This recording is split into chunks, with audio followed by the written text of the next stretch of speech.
Welcome to Around the Controller Episode 3. I'm your host, Mizuki, and this week I'm joined by our chivalrous captain, King Kaiser. It's the first thing you got to know about the captain. He always gets out, Never dies, never surrenders. He's judging your fishing minigames. It's the Fisher King. Aloha. It's not even really summer yet. What does that do with summer? I have a hula girl on my desk. Fuck off. Fair enough. The judge, jury, and attorney, Dapper Dastard. Anyone want some airheads? Oh, fuck me up. Actually, yeah. Just toss those through the screen right at me. My mouth actually started watering. I think California's in that direction. I think New York's over there. Cincinnati's over there. Man, it would be an amazing gag if we suddenly we all had airheads. Oh man! Did you guys know about the thing where if you shake the airhead in the packet, it consolidates? Yeah. I did not know that until my mid-20s. Yeah, it's basically a liquid. That's crazy. This week on Around the Controller, are airheads liquids? Answer yes. Also, this week on Around the Controller, we're going to be talking about our favorite hidden gem games. But before that, talk about what we've been playing. Oh, fuck. Shit. Fisher, you seem really enthusiastic, so why don't you kick us off? I think Fisher just volunteered to go first. You guys heard about this game, League of Legends? Same answer every goddamn week. No, we finished the Breath of the Wild replay in this house. My opinions about that game are more correct than ever. I've basically doubled down on the 7 out of 10. I'm right. Moving on to Dragon Quest 11, which I actually was when that game was the trailers. I was like, it looks like the most generic Dragon Quest game ever, and I casually enjoy Dragon Quest, which I think is how everyone does. Nobody is other than outside Japan. I know that it's absolutely huge in Japan, but no one in the West is freaking out about Dragon Quest. Everyone's like, yeah, it's Dragon Quest. Yeah, all right. The main character is very generic, but other than that, it's pretty solid. It's a solid entry. Gameplay it's just a solid JRPG. Does make me kind of want to play a better JRPG, but damn. It's solid entry. It's no Final Fantasy IV, it's no Chrono Trigger, but it'll get you there. Nice. Are you still playing that Legend of Runeterra though? Yeah, of course. It's still in and out of the plat zone. It's just misfortunes all the way down. Misfortune and Quinn all the way down.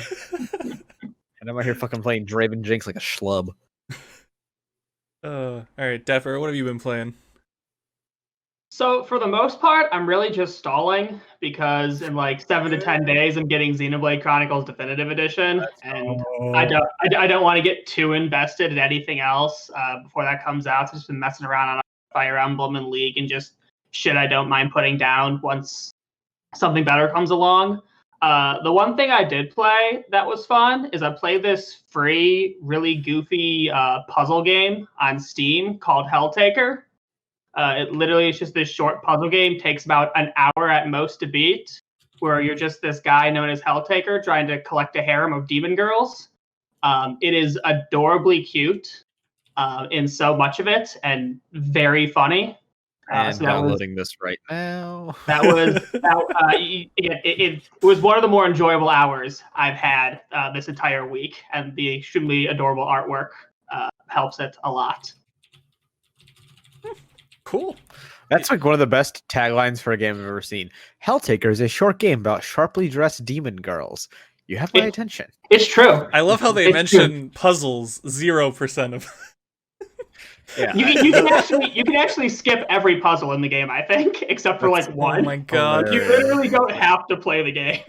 That's great. Life advice is a button you can just push. You can push life advice as a button. I need this game. Yeah, demon girls don't give great life advice. Oh, that's funny. The fucking name of an anime if I've ever heard one. Yeah. Oh shit! All right, hold on, guys. Opening up Scrivener, starting a plot synopsis right now. Demon girls don't give great life advice.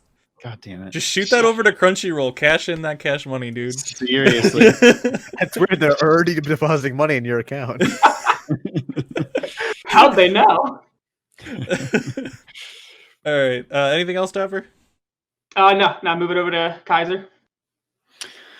I have really only been playing League and Legends of Runeterra. However, there is a third game that I started playing today, but I don't want to talk about it because it actually is one of my hidden gem games, and I would rather talk about it in a brief moment. Well, that sounds like an excellent segue, but it's a shame that Mizuki hasn't said his things yet. You know, the funny thing is, I was gonna go next, but then Dapper's like, Kaiser, you go. I can't interrupt that, man. Oops. I was. All right. So I've actually been playing quite a few games. Thank God somebody has. I had the last couple levels of Doom Eternal left to play, so I finally went back and finished those. The last couple levels are hell, dude. I actually had played the entire game in Nightmare difficulty up until... Well, I assume that most of the game is hell. I was gonna, Actually, you don't ever go to hell in that one. It's a Doom game! what? Hell's basically on Earth, so like you don't have to go to hell. That sounds like 2020 simulator. Hell came to you. Hell comes to Frogtown with Roddy Roy Piper. Oh man. No one cares. I don't get that reference at all. It's a very bad movie from the 80s. Oh, okay. So yeah, like the last two levels, I've been playing the whole game on Nightmare mode. And Sorry, New York is happening outside. It's very loud. Yeah, sirens are on our end. So I got like halfway, 3/4 the way through the second last level, and I reached just a wall and said fuck it, and finally turned the difficulty down to like hard instead of crazy, and finished the game off. I'm glad I did, because like the last boss was stupid. So the game's great up until like the last really level on Nightmare. On normal, I think it's good the whole way through. You gotta hate when video games do that. Like when a good video game falls apart in the last like 2 hours. Just turns into a slog. Or just like, I don't want to fucking bullet sponge my way through the rest of this fucking game. Especially when the rest of the game is great. Like, yeah, fucking Prey. I love that game. And the last like 4 hours kind of suck. Another Bethesda published game. Yeah. Coincidence? No, it's not. Coincidence? No, not. In fact. Oh man! All right, so after I finished Doom, I started a not too old game, a game called Rime. It's a Spell that. puzzle platformer, Rime. Yeah. It's on pretty much everything. That's maybe the same people that made Super Pretty Art Game came out last year. Don't know. It's Tequila Works. I don't know the name of the other game. You're thinking Grease? Yes, I am. Not the same people. But it's not the same people. No, not the same. Hey Fisher, do you know it's not the same people? I didn't. Thanks. No, the people who made Rime were in one of those Stadia directs talking about their weird color changing like technology they were using with Stadia, and that was it. Are we sure this isn't Grease? Yes, I'm 100% sure this was Tequila Works. No, I'm fucking around. The game, the first level is really good. The second level was utter ass, and then the third and fourth levels are good again. Overall, it was pretty okay. Like it wasn't great, it wasn't bad. I played a video game. In terms of gameplay and stuff, and the story there's like no dialogue. It's very Shadow of the Colossus in the way they approach the story. But the soundtrack kicks ass. It's so good. I don't know if it's samples or like live orchestra, but so good. Good enough that the audio lead went on to work on Hellblade. So oh shit. Wow. That's a big leap. Yep. Real good audio in that game. Like 10 out of 10. Other thing I did, I went back and did the Spider-Man DLC. It was okay. The main game was good. The DLC kind of took the worst parts of the main game and continued with them. So it was fine. Yeah, it was fine. Kind of wish I hadn't played at this point, but it was fine. And the ending of the DLC does not change any of my Spider-Man predictions from our predictions episode at all. No, yeah. I didn't play the DLC, so. Let's see. Last one. Okay, so last one. I wore this shirt. I went back and played Psychonauts for the Oh, I never. I had never actually 100% completed the game, so I went back and 100% completed the game.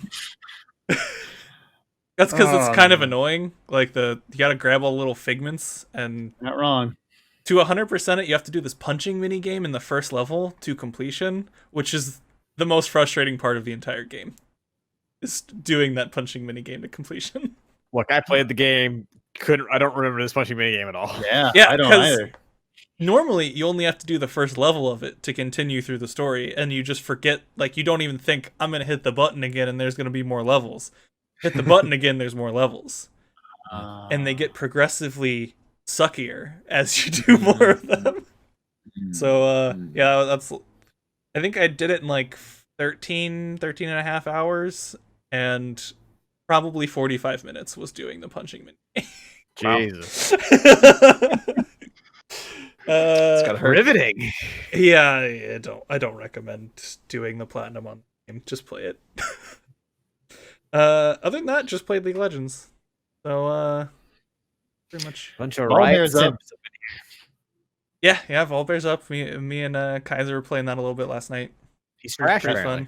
fun. I got one game on him. I don't know if he's trash yet or not. I don't know. He's been banned in 100% of games I've played since he was released. So As is New tradition. champions always broken.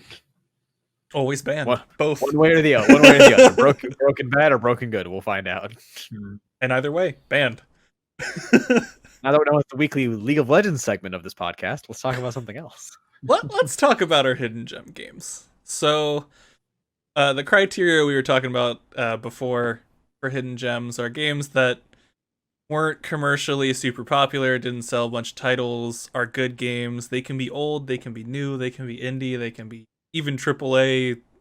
Although odds of a AAA game being a hidden gem are literally almost zero.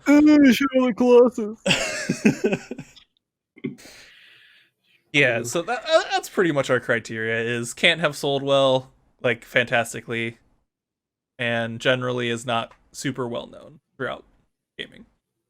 So King Kaiser, why don't you start us off?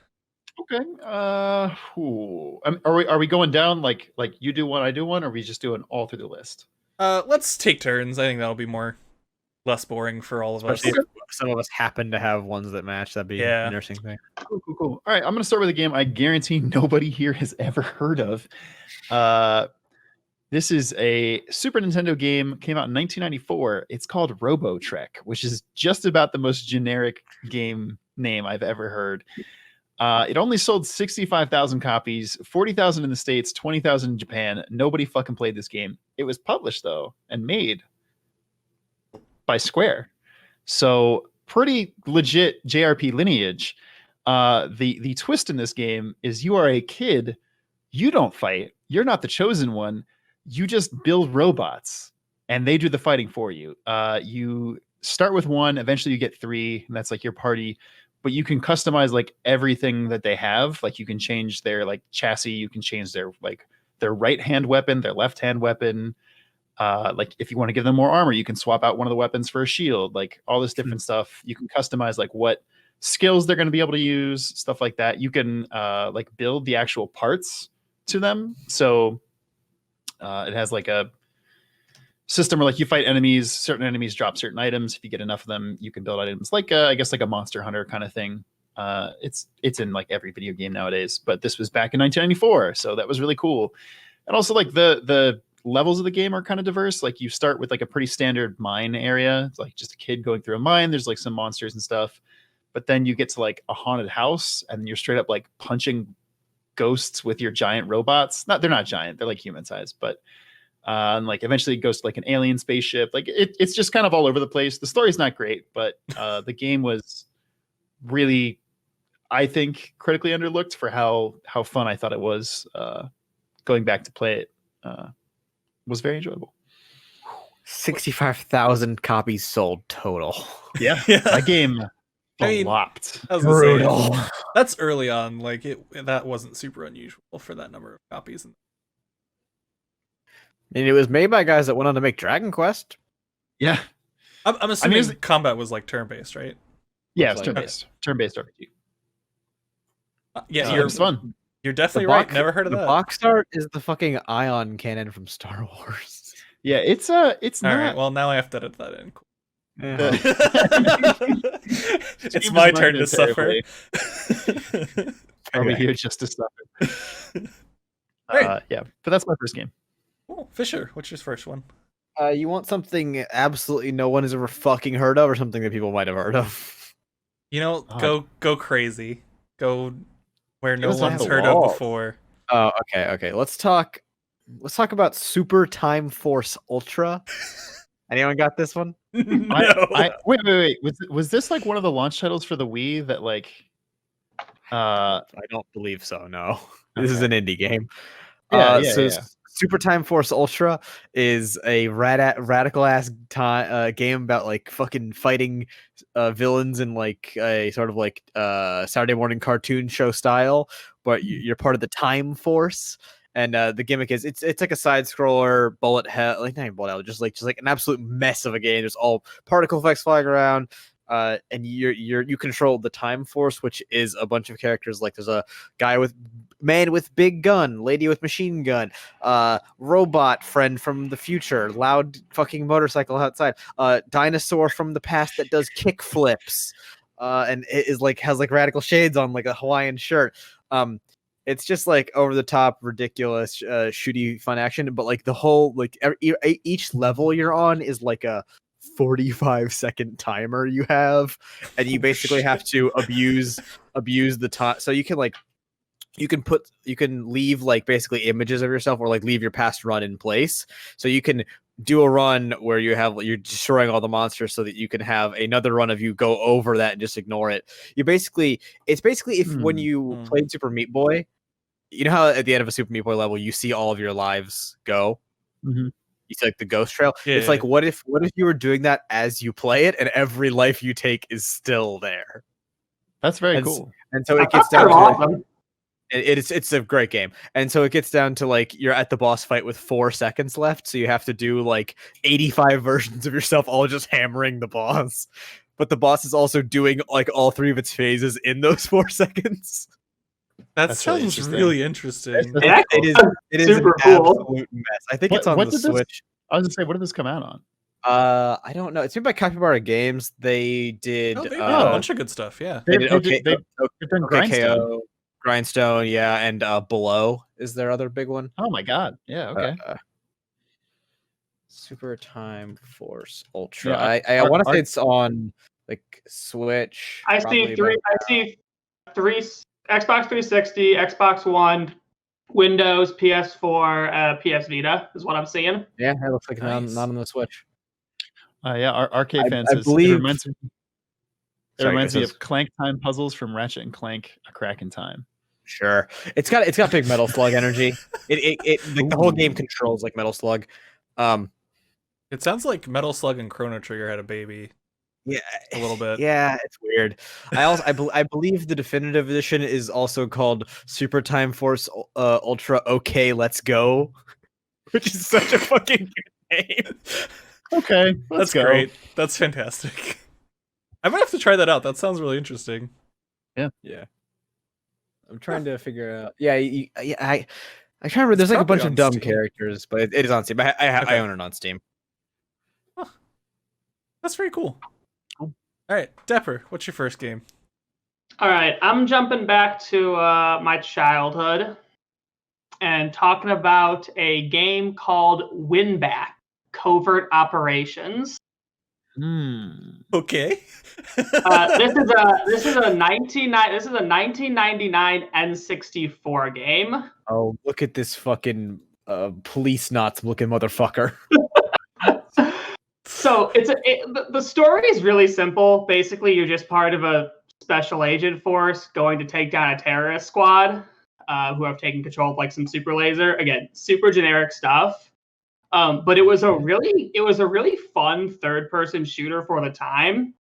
It was one of those old ones where you couldn't actually move and shoot at the same time.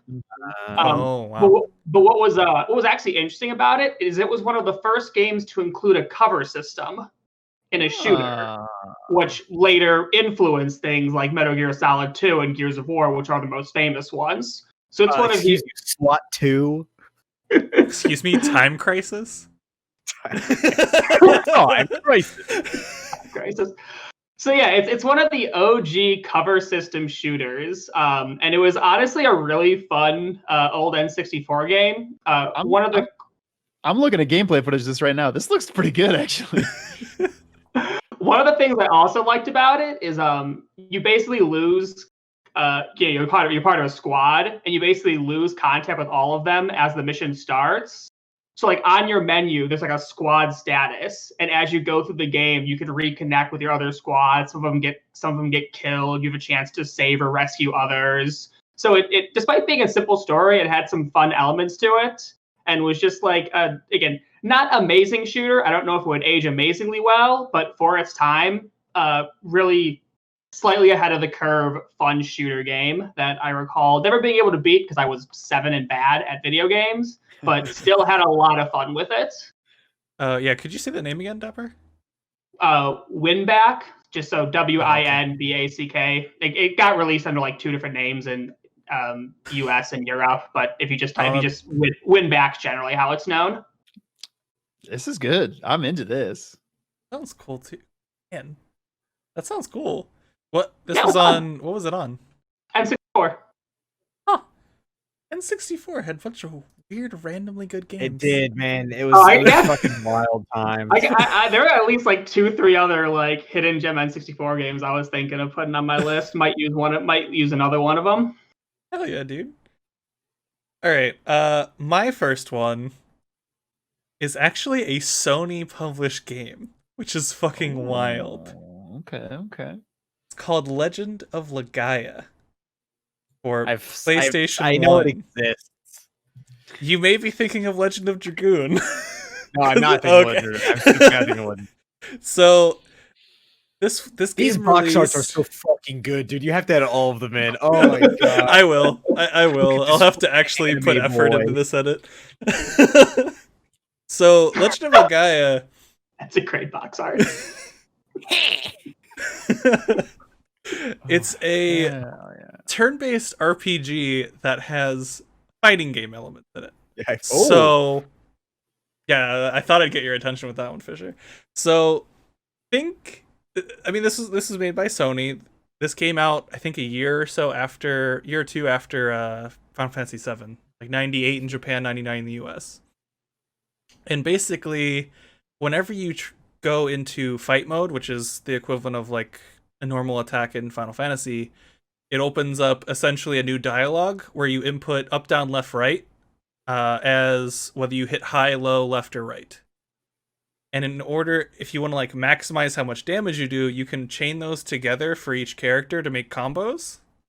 And the combos use like an action point system that's separate from the magic system. So you also have magic that you can use. But there's like action points. I think they're called like art points or whatever. But essentially, it's all martial arts based, and you can do like backflips and stuff. Each character has different like elements that they use. One's a monk who like is slower, so he gets fewer attacks, but they hit harder. And then this girl raised by a wolf / mutant. There's always one girl raised by a wolf. Yeah. But she's like fast and doesn't hit super hard, but she can get better combos because she has more attacks per round. Interesting. And it's just it's super cool. The story is okay for the time, not fantastic. I won't lie on that one. This is one of the ugliest games I've ever looked at, by the way. I mean, it's PlayStation 1, and they tried to be semi-realistic. It looks like fucking Akuji the Heartless. Yeah, I mean, a little bit. One of the cool things... Sorry, go ahead, Zach. I love these games, these like PlayStation 1 era games where what the characters look like in the world is so bad compared to what they look like in the fights. Yeah. I love that shit. Yeah, they definitely copied off Final Fantasy VII for that. Because like the cutscenes also are a different type too. But like seriously, back then no one cared about that.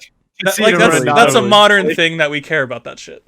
Yeah, but like it was so cool because every item you equip actually shows up on the character, not just their weapons. So the armor changes, the like greaves that you put on your legs changed, your headpiece changes.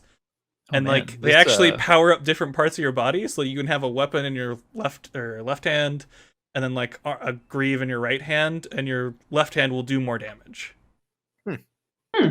So this is this combat looks really cool. It's super cool, and like the magic is kind of Pokemon-ish, where you kill certain types of enemies and you absorb their souls into these little symbiotic things that live on your wrist, and then you can cast spells using their life energy later. It's super cool. And the spells level up too. It's awesome.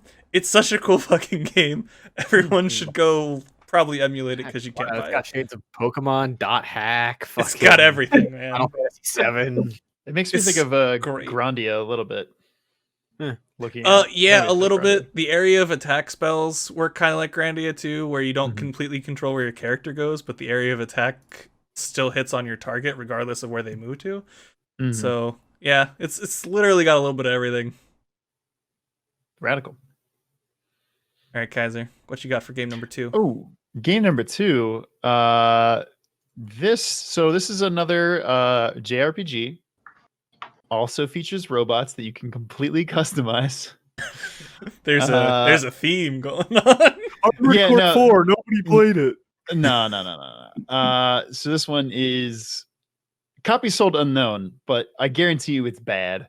The major difference between this one and Robotrek is instead of being turn-based JRPG, it is an active time battle, which was, for me at the time, it's a Game Boy Advance game, came out in 2002, blew my mind. Again, you can completely customize your robots, but this time, instead of getting to build them, you're like getting to build the parts and then like put them on the robot. You get them by battling other people's robots, and if you win, you get to take one of their pieces at random, which is a problem, and I'll explain a little bit why. But wait, did you say the name of the game yet? No, it's Medabots. Is it really? You had Medabots? Of course I had Medabots. I watched the show. So good. It was fucking slap. That game ruled. The show I think was bad and definitely did not catch on. Fuck you. At least in the States. But goddamn, the game is so good. That fucking intro song slaps. Medabots. Yeah, for a Game Boy Advance game, the theme song was yeah, I punched it really hard. Oh, it was so good. Every time you won, you get to take you can lose and it doesn't game over. It just actively takes a part from one of your robots, which often led to just save scumming if you ever lost a game, which kind of took the point out of it a little bit. Because I'm like, well, I'm not going to give up my good parts that I have on my guys.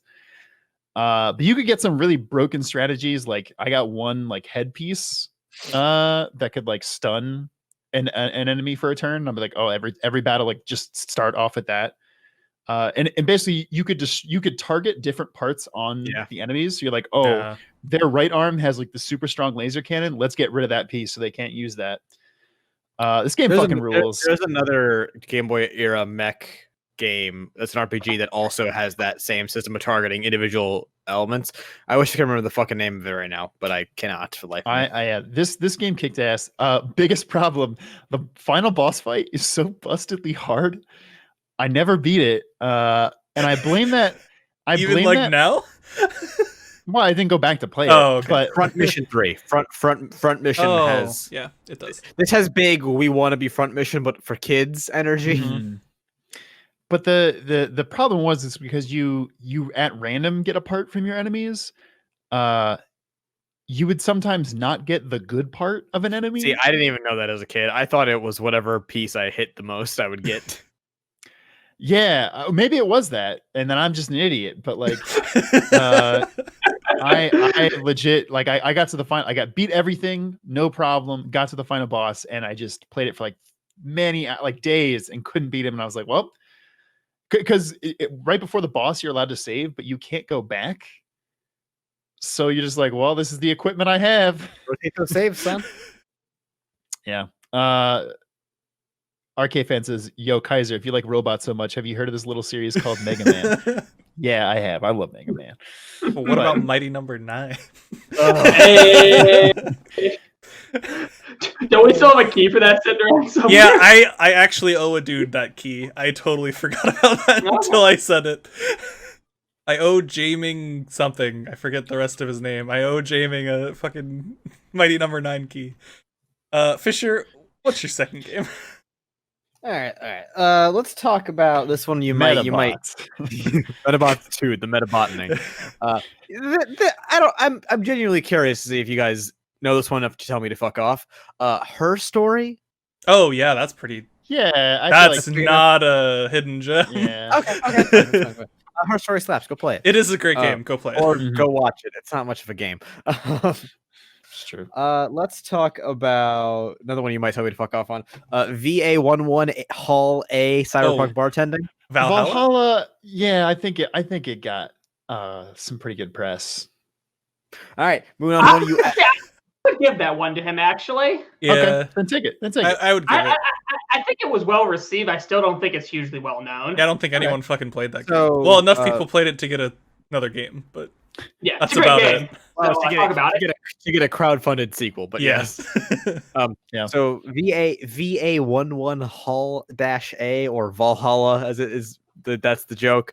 Valhalla Cyberpunk Bartending is a quasi-visual novel in which you play Jill, a bartender at Hall A, which is a shitty hole-in-the-wall cyberpunk bar in the city of which the name I can't remember. It's like Neo Tokyo or some bullshit. Something like that. Neo And Yokio. yeah. And you're just a bartender that kind of hates their job, and that's really it. And guests come into the bar, and you interact with them by making them drinks. And basically, they will engage you in conversation because you're a bartender, and that's what people come into this bar to do. They come in to talk and bitch about their shitty lives in their shitty cyberpunk town. It sounds like work to me. Yeah, well, shut up. Like the first guy you meet is like I think he's either a cop or like a reporter or something, and he's like a grizzled guy that's just kind of like I just want a beer. And there's a cyber robot prostitute who's also like a fucking gun angel type. And there's just like various other characters, and they come in and basically they ask you for a drink, and or they'll tell you how they're feeling, and you get to make them a drink based upon that sort of thing. And basically what drinks you make and how they feel about like your interaction and level in the conversation dictates how the story, not how the story goes, more like how your conversations go, and which sort of has an overarching effect. The story doesn't change much playthrough to playthrough, but it's just more about the dialogue and more about understanding these characters. And it's more than anything, it's a really interesting world building exercise. That is just like a really cool novel concept.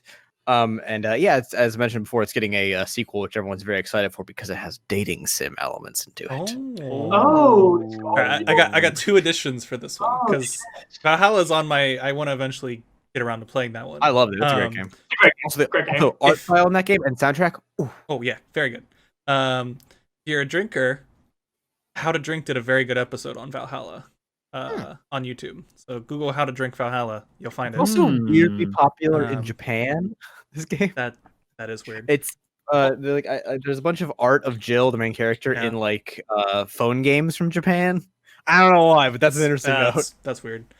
Second point, there's another game called Coffee Talk that's basically the same game with coffee. That's essentially just a ripoff of Valhalla. But it is good. It's good, but give Valhalla some love before Coffee Talk. It did it first. Dapper, what you got for game number 2? Right, so I'm gonna jump to King Kaiser's favorite system, the Wii. Yep. And talk about a game that was the sequel to an absolutely garbage game, but somehow the second one managed to turn itself into something entertaining. Okay. And what I'm talking about is Red Steel 2. Ooh. Nobody played that. I legitimately didn't know they made a second one. I did. I've seen the trailer. It's rad. So the first Red Steel came out in 2006 and was supposed to be like, this is how cool shooters can be with motion controls. Mm-hmm. And it sucked real friggin' bad. It had so many bugs and glitches. The combat was just droll. Like, there were some shooter parts, but then you get into sword fights, and neither part felt satisfying, and it was just disappointing. in every way except for the soundtrack, which was pretty good. Now, in 2013, they tried again. Only this time, they actually did really, really well. I'm sorry, 2010. I don't know if I said the wrong year, but 2010. 51 made You it. definitely said 2013, and I was like, did you mean the Wii U that no one bought? No, 2010, the sequel came. The sequel Red Steel 2 came out, and so first thing, they completely ditched the art style. They went for, and honestly, the art style and the theme. The first one was very like gangster Tokyo style. Try to look more gritty and realistic. The second one just said, fuck it, you're a gun-wielding Western samurai in like an old West town. Went completely cel-shaded and just like said, screw it to like most of the combat system and just turned it, because of the first game, if you were in a sword fight, that's like all you were doing. The game like shifted like gameplay styles. But this one, you were straight up wielding sword in one hand, gun in the other. You were this mass badass who was just called the hero. And the game was just this chaotic hack and slash shooter. Again, actually use the motion controls to better effect than most Wii games use the motion controls. But ended up just being this really fun, shotgun a guy to the face and switch over and slice another dude in half, then pull out a machine gun and mow down 4 more dudes, then get into like a fight with this huge armored guy with a sword and just chaotically switch and gun and run and hack and slash. This game was rated M, right? I think so. I'm looking at a gameplay of it. It better have been. Yeah, I'm pretty sure there's a lot of slicing people up. Pridge kind of glossed over it, but the setting of this game appears to be Wild West Tokyo past future industrialism. Yeah, no, they would fit a samurai western of no discernible time period, just a match together of futuristic elements and western elements. And honestly, I think it looked real. I think it's had that Cowboy Bebop planet. The end product I actually think was really cool. I really liked how it looked, and I thought that was one of the things they did really well on. But yeah, it was a good game. No one played it because the first one was so bad that no one trusted it. But if they would, they actually would have had a pretty good experience with it. Huh. Yeah, this is a good one. That's a good pull. Yeah. That is an unknown game. I'm looking at gameplay of it now. The like tutorial section, they have actual FMV of a woman in a white t-shirt. Like, yes. Well, I'm editing that in too. Thanks, that music he has to edit in. I'll be kind. I'll grab the clip of it. I'll appreciate it. Yeah. There we go. All right. My next game is on the PS2 and is again a Square Enix game. Not even a Square. This is Square Enix. All right, got my Google open. What are we doing? Radiata Stories. Yep. Man, these are some fucking Square Enix ass names. Radiata Stories. So this Legends is a game. of Gaia, Radiata Stories. These are. What'd you say, Fisher? Better cover art this time. 176 recruitable NPCs. Yes. All right, that's what I was gonna get into. So the combat in this game is kind of an isometric action game. It's a little weird. The weapon system's cool. You level up weapons to unlock, like you can use a ton of different types of weapons, which is very handy. Certain ones are better against certain enemies. They have like tridents is one, which is weird. But like overall combat is not fantastic. However, they have, like Fisher said, 171 or 76 recruitable NPCs, and your party of 4 can consist of any of these people. Up until like halfway through the game. So halfway through the game, the story is not fantastic, but pretty solid. But they're essentially, you reach a point of no return where you have to pick a side in the story. And this was ballsy because like, if you play through the game normally, not knowing that this is going to happen, most of the people you recruit are going to be from one faction. And when you're in the moment, you really want to switch to the other one. But if you switch to the other one, you ain't got anyone on your team. So there's a very high chance that if you switch to the other faction, it's you and one other NPC, and you have to start recruiting again. Very it's made by the interesting. Star Ocean team. Yeah. Oh wow. It's overall good game. Like it's got very campy humor in a lot of places. Main character has literally the best walk animation as a joke. I'm watching it now. It's pretty ridiculous. The best like slow walk animation I've seen in any video game in the history of time. But like I believe I call it the Jack Russell Shuffle. The main character's name is Jack Russell. But like you're the son of some super famous knight from your kingdom or whatever. You try to become a knight in the kingdom, and basically you reach a point where you find information about the knights that are like, ooh, do I stay with the knights and try to reform them, or do I peace the fuck out and join these other people? And I think it just had a lot of really bold decisions, and the fact that you can recruit almost anyone in the fucking world. You might have to go through 15 different hoops to recruit the person, but you can recruit almost fucking anyone in this goddamn game. This sounds like some profoundly me bullshit. Every single one of those 170 whatever NPCs. So the game has a day-night cycle. Actually, I shouldn't even say day-night. Entire clock cycle. So every single one of those 170 whatever recruitable NPCs all has a schedule that they follow on different days. Yeah, it's fucking bonkers. Great game. I love that game. Wow. I don't think it's gotten any remasters or anything. It didn't sell super well, so if you want to play it, you pretty much have to emulate it. 413,000 copies. It did.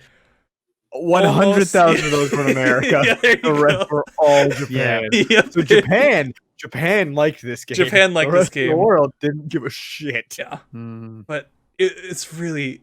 It's so good.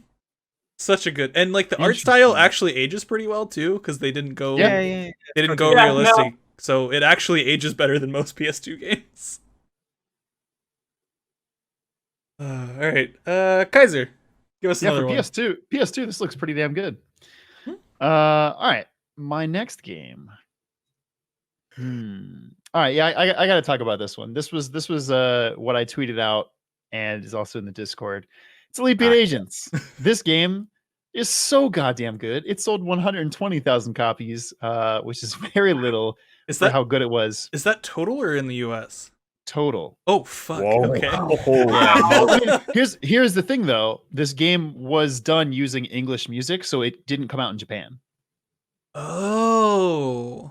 It was released in very small sections of the world, so that also hurt it.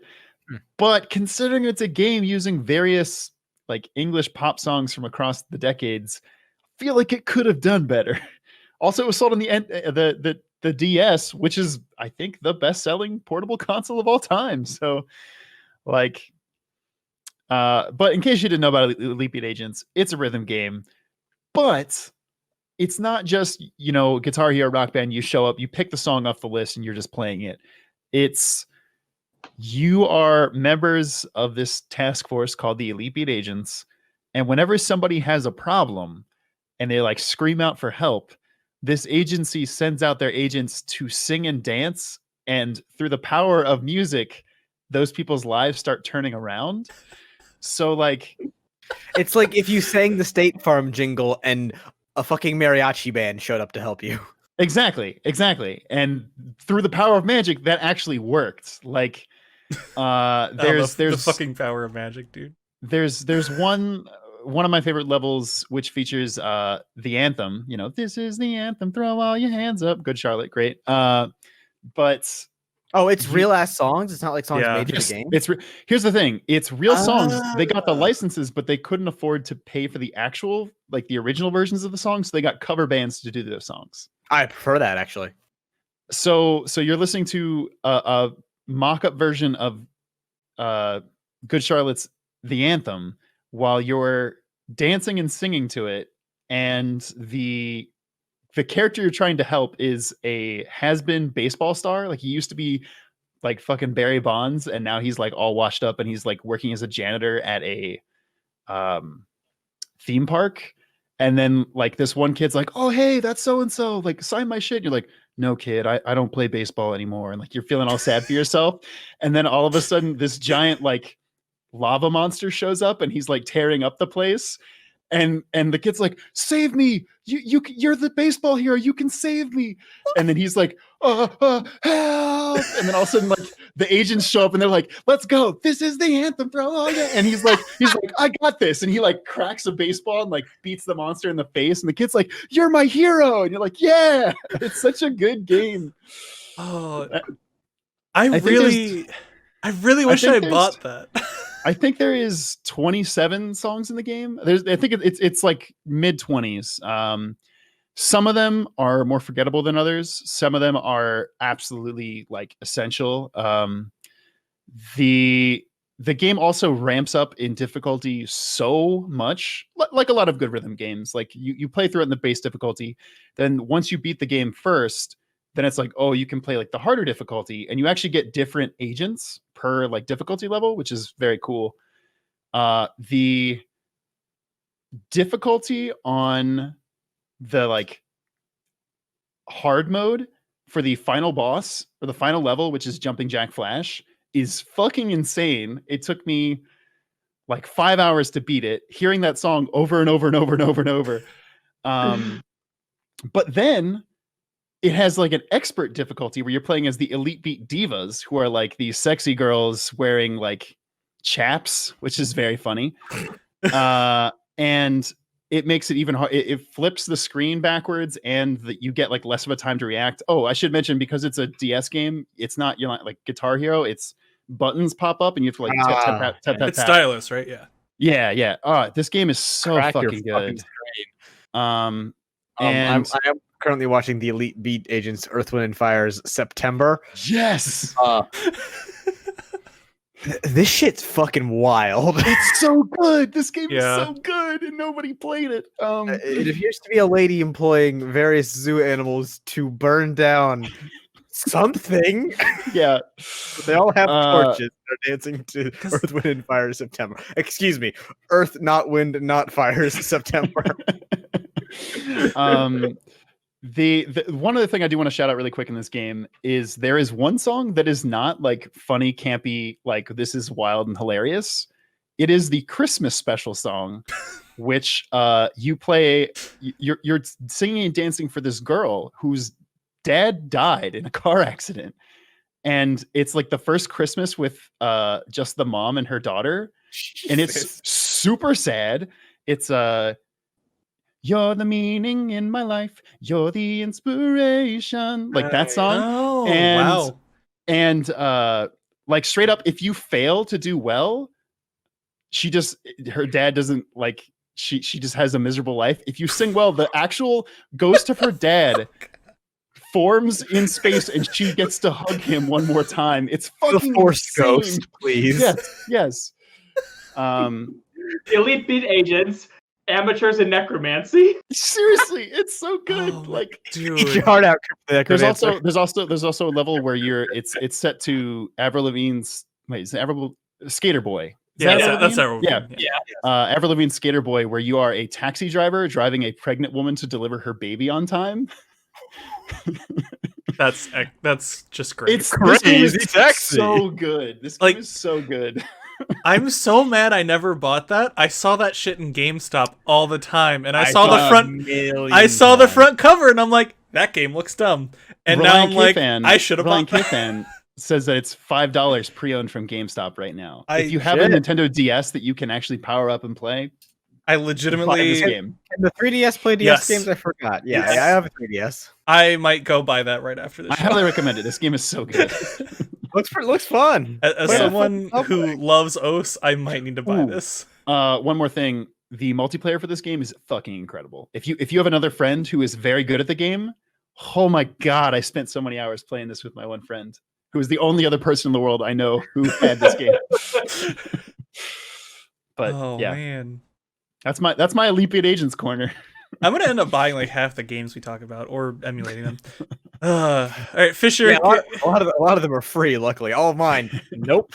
Fisher, give us a game. Do I have time for two more? Or do I have last one? if we go relatively faster, actually, fuck it, 2 more. We're gonna do 2 Sorry, more. I talked a long time on that. I'm sorry. Yeah, it's okay. This one's for all my green 8 balls out there. We're going to talk about Shadow Tactics: Blades of the Shogun. Ooh, that's a good one. Yeah. This game fucking rules. So it is made by the fellows at Me Studios. You know, those guys that have made only this game and nothing else.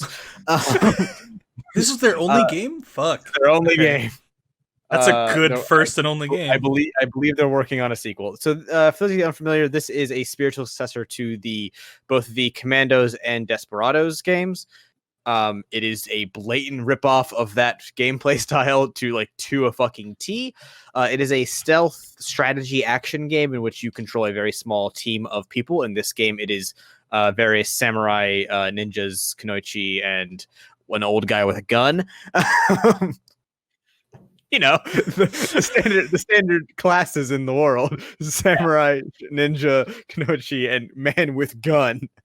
I mean, Meiji era sounds right. It's the Edo period of Japan, and you basically go on various stealth missions to stop evil, bad samurai man from taking over all of Japan. The game kicks ass. The soundtrack and visual style are absolutely beautiful. The interactions and just like the character development between your 5 characters in your party is very good, and to the point where I was almost brought to tears by one scene.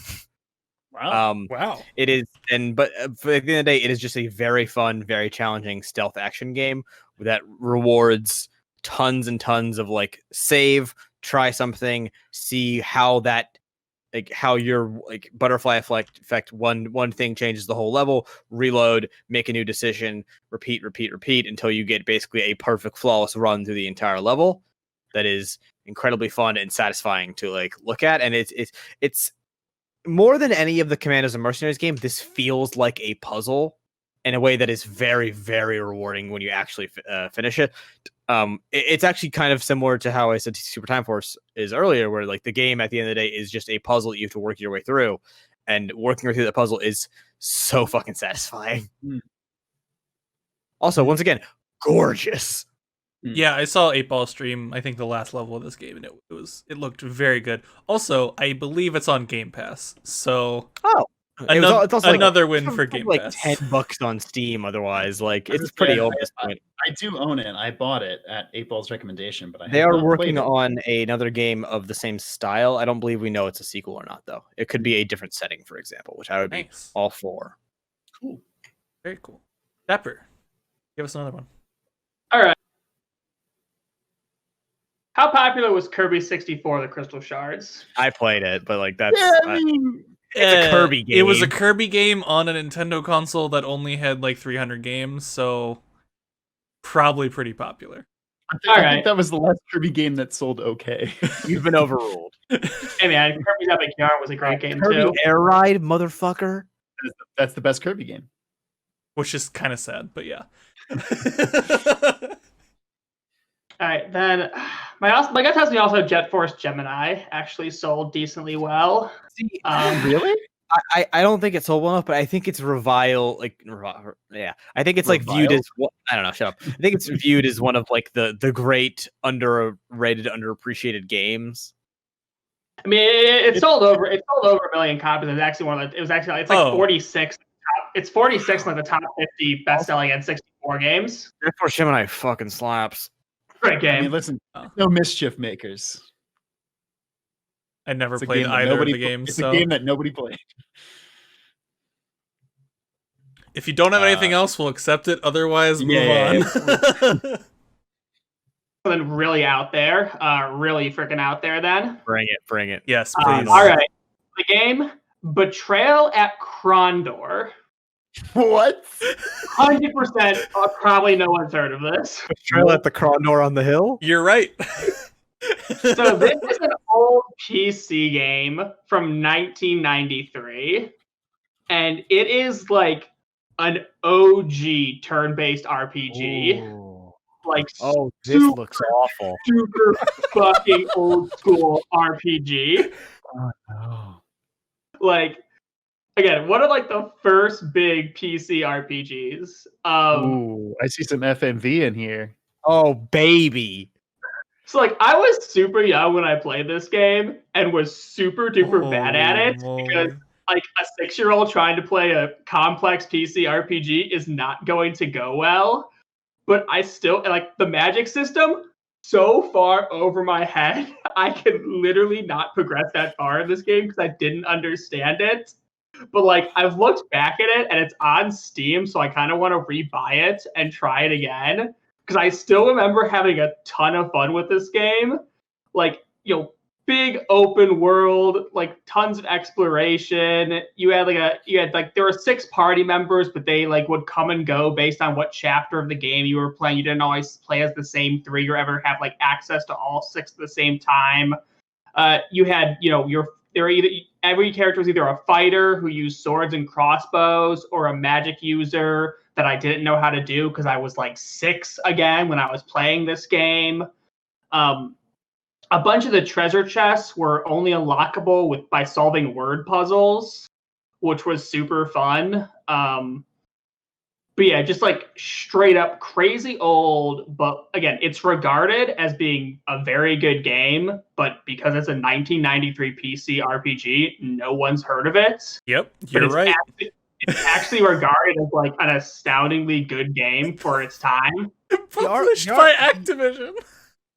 What the fuck? Was this like? But this reeks of like Activision Acclaim era. Oh yeah. The art looks pretty good for this. This is the worst menu system I think I've ever seen. Yeah, it's painful to look at. Don't get me wrong. It definitely reeks of being 1993 in a lot of ways. I just skimmed 30 minutes of this fucking thing, like just really quickly. I didn't see combat once. It's a lot of dialogue. There's a lot of walking around dialogue. So one of the skills each party member had is barding, which I assume is the act of playing instruments like a bard. That can't be. That's probably fucking horse word. riding stuff. Oh, is barding a horse riding thing? I believe so. What the fuck? All I know is there was a spell to blind opponents called Despair of the Eyes, and that's like the only magic I could figure out how to use. So I was just sitting there with my one mage character constantly trying to blind my enemies. Yeah. Barding, like pocket sand. Barding, basically. Barding is body armor for war horses, so it's probably. Oh, yeah. Wow. That's something new today. That's some me playing D&D bullshit. Oh, nice. Oh man. Also, it's like $4 on GOG and $6 on Steam for Betrayal at Krondor and Betrayal in Antara. Oh yeah, it had a spiritual successor that I didn't even know about until I looked it up some time ago. Wow, this game that's radical. A legendary game. It's fucking excellent. Oh man. All right. My next game is another DS game. Hilariously made by part of the team behind my last game, Radiata Stories, and part of the team was from the Shin Megami Tensei series. This is an Atlas DS game called Radiant Historia. Okay. Sold real bad. Didn't do well. But has one of... Basically, time travel is the key mechanic in this turn-based RPG. And the time traveling in this game is fucking excellent. Essentially, you can go down... It's kind of the... It's the theory of time travel where you create like alternate realities instead of having just one cohesive straight piece. Ooh. So they literally have a time map that is a timeline that has like branching stuff off of it.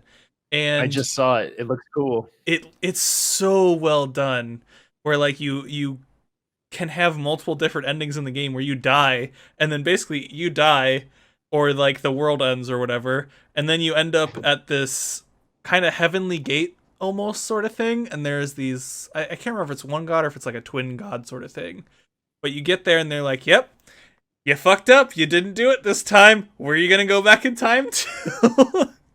And you can essentially just do all these alternate timelines in order to take, like, you even go straight to the point of like taking items and knowledge from a different timeline, and you're trying to build the main timeline to the point where you can like actually finish the game. but they don't really handhold you along the way, so you can fuck up all over the place, and most of the puzzle solving is actually solving what things you need to get from other timelines, and they like cross over in weird ways. Sometimes if you go into a timeline and you like destroy a bridge or something, that'll ripple over to the main timeline. Other times it won't. So it's a little weird. But overall, it's just like one of the best time manipulation games that I've ever played. In the way it does it. I don't think I've ever seen a game do it quite that way. Like you have Majora's Mask where you replay the same 3 days over and over again. You have Chrono Trigger where really as soon as you do something in the past, it affects the future and it's like instantaneous. This one really has you actually juggling a lot of those more than I've seen any other games do in the timeline in order to puzzle solve. It looks good. The art style looks great. Art style's good. One of the few old games recommended that I don't think is piss ugly. Radiator Stories wasn't piss ugly. It's okay. Fine. I'll accept that. That's really. I don't have a ton more to say on it. Like the story's good. The timeline manipulation stuff is probably I think top of its class. I heard rumors that they were gonna like repackage it for Switch, but I don't think that ever actually solidified. So because I think they basically said like, we know this game was good, we just didn't really market it well enough, and they continued to not do that because they didn't actually make the port, from what I can tell. But this is an Atlas published game, so literally every single game I picked is from a major publisher that went almost unseen by Western eyes. Okay.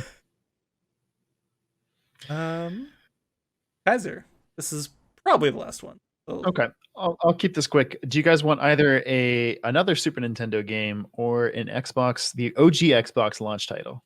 Ooh, OG Xbox launch title. Give me the Xbox launch title. This game was actually made by Eidos Montreal, who went on to make the Tomb Raider series remakes. This is Mad Dash Racing, fellas. Does anybody know this game? Exactly. I think I've seen the name. I didn't know it on Xbox either, so.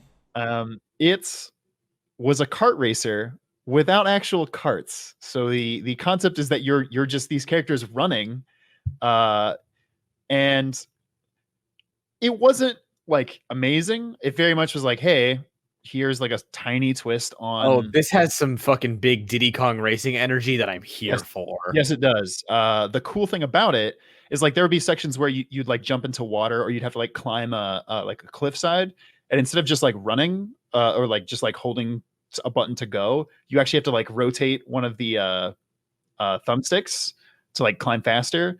And then there is actually like 3 classes of characters. So there's speed, flight, and strength.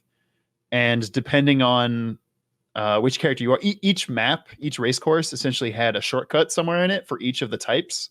So like if you're a strong person, you can like break through a wall that would like get you ahead like a few seconds in the race. If you're a flying person, you can like leap over a gap. Or if you're like a speed person, there'll be a part where like water is running backwards. So normally you would move slower there, but if you're speed, you can just like dash through it. Speed is a little bit better than the other ones because you can just use your power at any time to go a little bit faster. But it was still really interesting. And for some reason to this day, I have some of the game's soundtrack stuck in my head. Like from time to time, I'd be like, man, was this soundtrack amazing? No. Was this game amazing? No. But I have like weird nostalgia for it. And for that reason, I always think about it from time to time. I feel like I saw I don't know if this was us at one point. I think I saw someone else mention this game too. I was thinking it's humans, but it's definitely anthropomorphic animals. Yeah, Dreadnought says Hidden Gem, Def Jam Fight for New York. I think. Oh, not a hidden gem. Not a hidden gem. Kicks fucking ass. Also, the tier lists for that game that are held at every FGC thing are considered some of the most like definitive. To which there are so many banned characters in that fucking game. Because the balance of the game is. I could legit talk about this for 3 hours, so I can't. Okay. Please That's my game. Please side note, Mad Dash Racing made by Crystal Dynamics. Yeah. Yeah, Did I say Eidos? I mean, I believe Eidos Eidos became Crystal Dynamics. Oh, okay. No, IDOS published it, and then they both merged, and they got bought by Squeen. Yeah. Oh, okay. Right off of the highlights of making fucking Gex. Akuji the Heartless.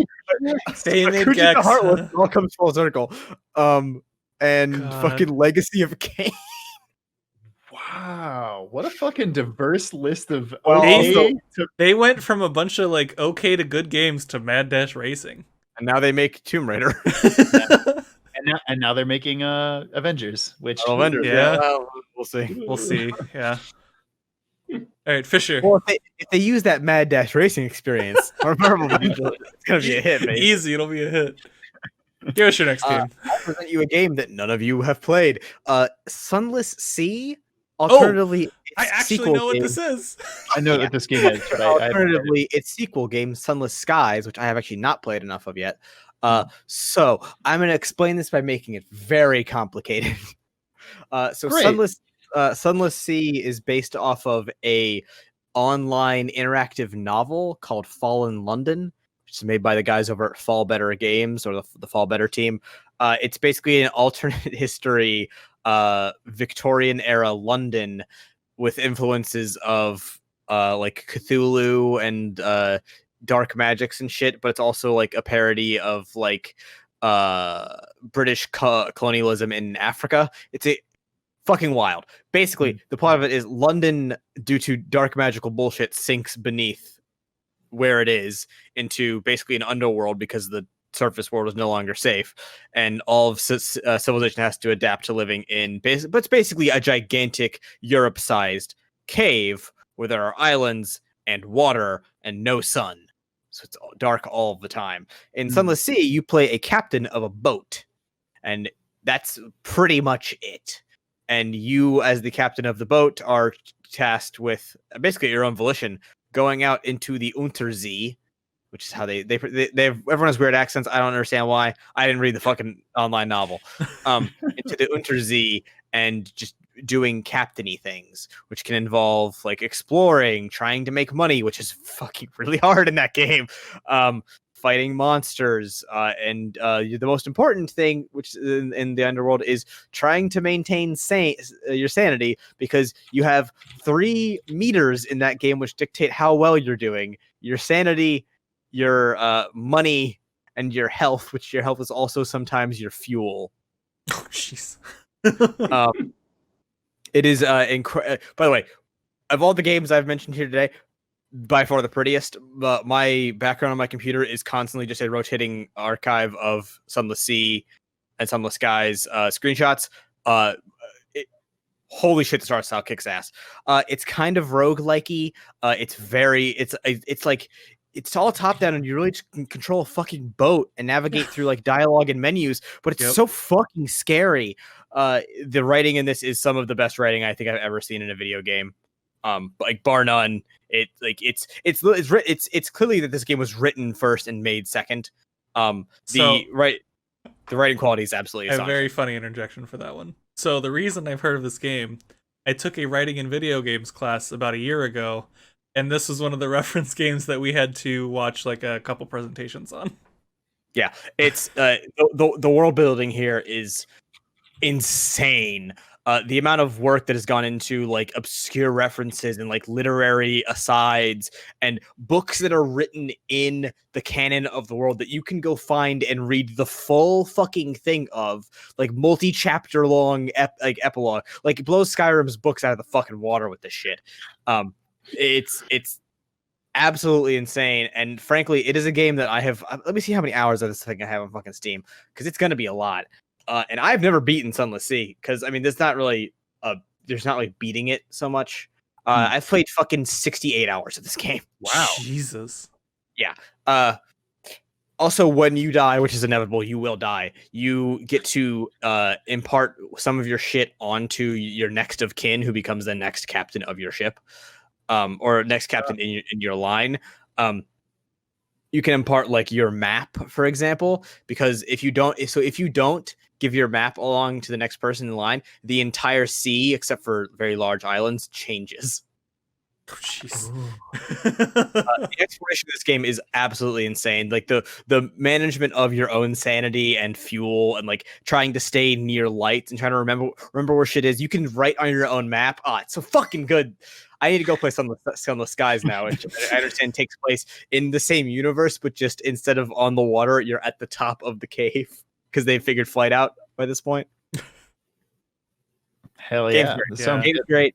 Incredibly, writing is so interesting, very hard, easy to get lost in. Yep. Radical. 100% agree. Dapper, give us your last game. I don't have a good fourth one though. Do you have fourth one? Talk about the Pirates of the Caribbean game for Xbox. Talk about Metro Last Light or the hit Xbox game Elo Milo. Give me that's what I'm talking about. Talk about the Talos principle. Talk about Crosscode. Everyone played Talos Principle. Yeah, Everyone played Talos Principle. That games are really good. it's good. Crosscode, it slaps. Crosscode is a good game. Just skip me. I can't think of a good fourth one. All right, that's fair. I play a lot of popular games. All right. Well, no, I play a lot of mid-tier popular games. My last one is another PS1 classic that most people outside of some of the speedrunning community, as I learned earlier this week, actually know of. It's Tomba. Tomba's a fucking weird game, guys. So it's like a 2D 2-point TOMBA exclamation point. You love to see when your game has an exclamation It's point in the fucking title. great. What the fuck am I even looking at? This game kicks ass in the weirdest ways. So Tomba is like a 2D. I can't remember if the first one has the 2.5D stuff or not. I think it does. You're basically a caveman looking guy with pink hair fighting against a bunch of pig men that are like oppressing the villagers and the people. And it's like, it's a really weird platforming, mostly platforming, a little bit of puzzle game where like you can jump on top of these pigs and you grab them and you can like jump and you do like a backflip and toss them at stuff. There's a bunch of cool climbing puzzles. It's just, I don't have a ton to say about the game other than that. It's fucking great. It looks stupid, but goddamn, is it fun to play? It looks in a weird way. This game inspired Fez. It probably did, dude. Tomba kicks ass. This is wild. I'm 100% putting some images in here. Do a callback to our video game box art episode that we did. This looks racist, and I'm not sure to whom. Cavemen? I've been. I'm not sure. Maybe though. I've been wanting to do another one of those. We should talk about that. We can probably use half the games we picked during this thing. But Tomba, fucking great game. Also, I was talking to King Kaiser about this earlier. There's a super awkward, funny video about a Games Done Quick with Tomba 2, where a guy just walks up onto the couch and sits next to the guy doing the run, and is just super awkward and talks the whole time. And it's the most cringeworthy hilarity that I've seen in a long time. It's bad, but boy, is that shit funny. Yeah, like Tomba though, there's a bunch of weird hidden stuff. Like you can help out different villagers and stuff. It's kind of Metroidvania-esque. Yeah, it's a platformer Metroidvania. I'm watching the game, and as you're saying, it's Metroidvania-esque. Okay. Metroidvania-esque in the exploration sense, not in the gameplay sense. So like you can go to different areas. Things I've heard my entire life. That's the thing. So you might as well mute the game and just play different music. The music's real bad, and it doesn't really change. So like, just a warning if you do decide to go pick. Oh, this is on. I don't know if it's on PS4. It's on PS3 for sure, as one of the like PSN games that you can download from PS1. I don't know how the fuck it got into that list, but it's there. I don't know who made this actually. I didn't look. One sec. Who made this glorious atrocity? certainly ugly. This is also published by Sony. That wasn't intentional. There we go. There we go. Major first party game. Yeah, all Tomba. indie It's made by Whoopee Camp is the developer, published by Sony Computer Oh, Entertainment. you know, Whoopee Camp. They don't even have a Wikipedia entry. That's Wow. how non-existent they are. Oh man. That's buck wild. Yeah, it's a wild game. It's really fun, but it's wild. Oh my fucking god. This was made by Tokuro Fujiwara, man behind such things as Mega Man 1 through 8 and all of the Final Fight games. Wow. I love to see it. Love to see it. Oh man. Do any of you guys have a quick one that you just want to toss a title out for? No explanation. Crosscode, it's great. Go play it on Steam right now. Or Switch, I Crosscode. think. If you do accept the 2003 Pirates of the Caribbean game, which is only on Xbox, I would put that out there. Sure. I didn't have an Xbox, so all of those It's are rare it's for Sid me. Meier's Pirates, but of the Caribbean. Sid Meier's Pirates of the Caribbean sounds very good. I don't think this game is available for purchase literally anywhere but Ilo Milo. That's ILO-MILO. That's fake. Not a real you. game. ActRaiser, Super Nintendo game. So Oh, fucking okay. good. I actually think I've heard of that one before. Metro so- Last Night. That's not a fucking hidden gem. Get out of here. So good. The one I wanted to put up, which I didn't think was a hidden gem until I looked how bad its sales were, Spec Ops: The Line. Yeah, that's wild. Sales were awful. Great game. Great game. Also, I'm not sure on this one, call my bullshit, The Messenger. Oh, that game sold super well. That's pretty well known. Okay. Wasn't sure, because I know it got outshone by Celeste and God of War and a bunch of other games here. So, That's true. yeah, I think that's pretty much it for our episode. Anyone have any plugs? I should have a video up on Sunday about what it's like to run a games as a service type game. This is simultaneously. No, it's just a frustrating video to edit.